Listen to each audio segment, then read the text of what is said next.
Järgnevalt räägime sellest, kuidas valitud tekstile on võimalik rakendada erinevaid märgilaade. Märgilaadid on leitavad ülevalt vasakust nurgast, selle nupu alt.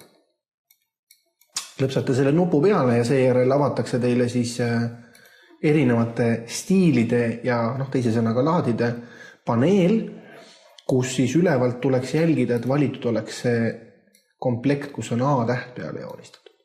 Hiljem me räägime ka sellest, kus on paragrahvimärk, siin on lõigustiilid, aga märgistiilid on siis just see valik. Ja on teile siis erinevad need stiilid ära toodud. Nüüd selleks, et neid olemasolevale tekstile rakendada, tuleks kõigepealt soovitud tekst ära märkida.